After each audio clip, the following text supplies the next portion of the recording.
দীর্ঘ ৬০ বছর পর দ্বিতীয়বারের মতো বিশ্বকাপের মঞ্চে আবারও একে অপরের মুখোমুখি হতে যাচ্ছে আর্জেন্টিনা ও স্পেন। এর আগে বিশ্বকাপে মাত্র একবারই মুখোমুখি হয়েছিল তারা। সেই ম্যাচে জয় পেয়েছিল আর্জেন্টিনা। ১৯৬৬ সালের ইংল্যান্ড বিশ্বকাপে প্রথমবার মুখোমুখি হয় আর্জেন্টিনা এবং স্পেন। গ্রুপ পর্বের সেই ম্যাচে স্পেনকে ২-১ গোলে হারিয়েছিল আর্জেন্টিনা। এরপর বিশ্বকাপের আসরে আর তাদের দেখা হয়নি। এইবার ২০২৬ বিশ্বকাপের ফাইনালে আবারও মুখোমুখি হচ্ছে তারা।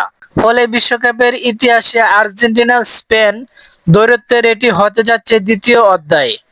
আগের সাক্ষাতে জয়ী হওয়ায় বিশ্বকাপে মুখোমুখি লড়াইয়ে এগিয়ে আছে আর্জেন্টিনা। ২০২৬ বিশ্বকাপেও দুর্দান্ত পারফরমেন্স দেখিয়ে ফাইনালে উঠেছে দুই দলই। সেমিফাইনালে আর্জেন্টিনা ২-১ গোলে ইংল্যান্ডকে হারিয়ে শিরোপা লড়াইয়ের জায়গা করে নেন। অন্যদিকে স্পেন ২-০ গোলে ফ্রান্সকে হারিয়ে ফাইনালের টিকিট নিশ্চিত করে। ফলে ১৯৬৬ সালের পর ৬০ বছর অপেক্ষার শেষে বিশ্বকাপের মঞ্চে আবারও দেখা হচ্ছে ফুটবলের দুই পরাশক্তির।